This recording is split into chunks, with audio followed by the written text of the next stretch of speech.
Hi, Nick Bradley here. How can you increase your sales conversion? Lots of people spend time and money on lead generation. They get very excited when they see so many leads coming into their business, but they forget that it's conversion that drives the cash, drives the revenue. So it's prudent, and certainly in my opinion, to be spending as much time, if not more time, on the conversion end of your commercial engine. So I'm going to give you 8 tips today, the best 8 tactics that I've used to increase sales conversion in my businesses.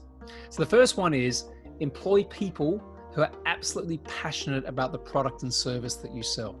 Sounds simple, but a lot of people make this mistake. And I believe that you can teach people features and attributes. You can teach them even how to sell, the process of selling, but you can't teach someone how they show up, how enthusiastic they are. So always get people who really want to be there. And there's an old saying that I believe in. It's how you do anything is how you do everything.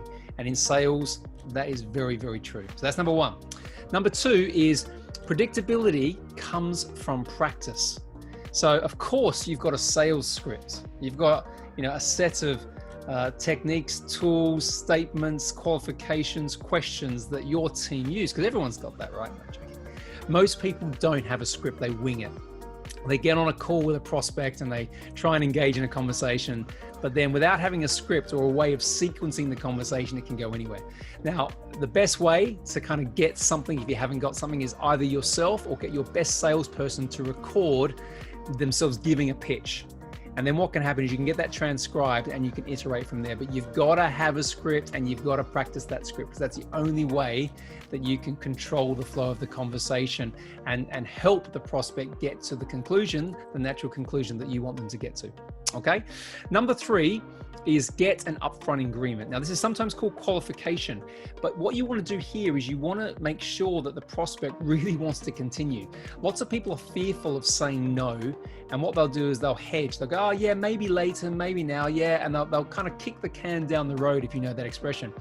And sometimes as a salesperson, you hold on to these opportunities in the miraculous hope that someone's going to say, yes, I want your product or service. Now, what tends to happen is that never happens. And you spend energy, time, sometimes money holding on to that opportunity. It's much better to qualify out. So all this simply is get a clear decision, a yes or a no.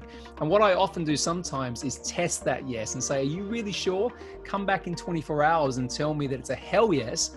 Now, a bit of a risk in that, because once you get someone to go away, they may never come back.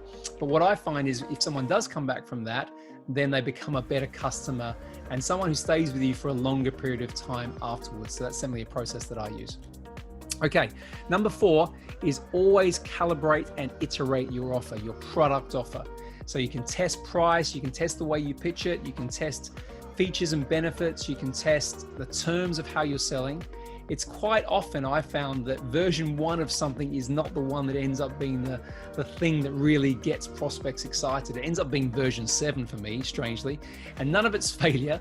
It's all learning. It's all part of the process. But the more that you can continuously iterate, continuously improve, the higher those conversion rates are going to go up. Okay, number 5 is introduce scarcity and social proof. Now, if you haven't read the book Influence and Persuasion by Robert Cialdini, I suggest you go and get it. It's the best book I've ever read on selling.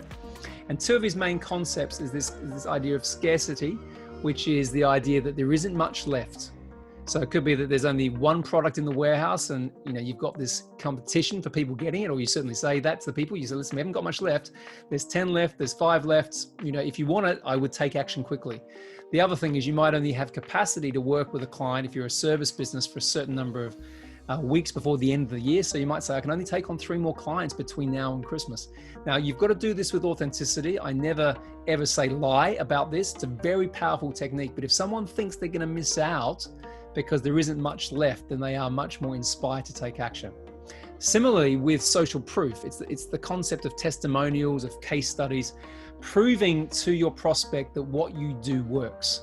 Now, a lot of the time when people are making a decision, particularly if it's a high level of investment, a high cost for them, there can be high risk and certainly psychologically associated with that. So you want people to be able to get through that process quickly. If you can show that, great examples, video or anything like that is the best way to do this. It helps, again, quicken up that sales process and increases conversion. Number 6, similarly to the last 2, is about fear of loss. And this is more about how you, again, drive action quickly. So one of the best ways is to offer a bonus, for example, that is only available for a certain amount of time, or offer a pricing incentive.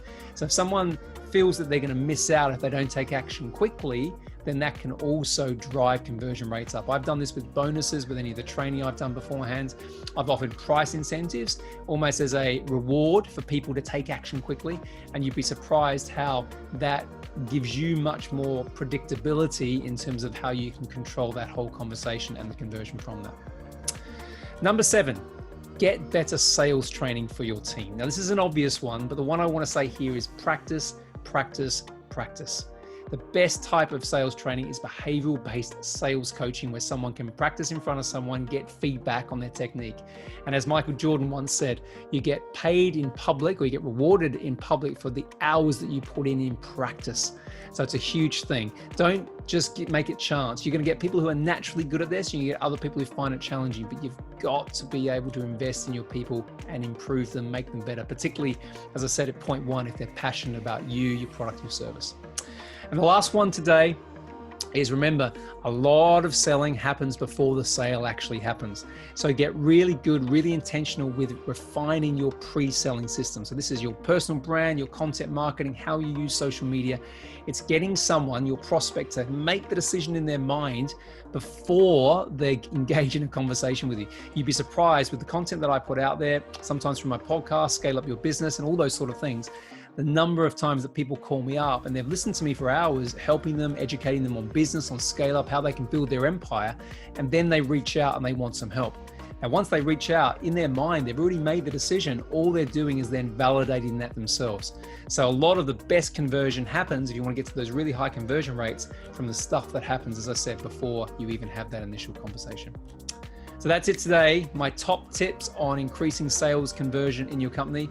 I hope they help you.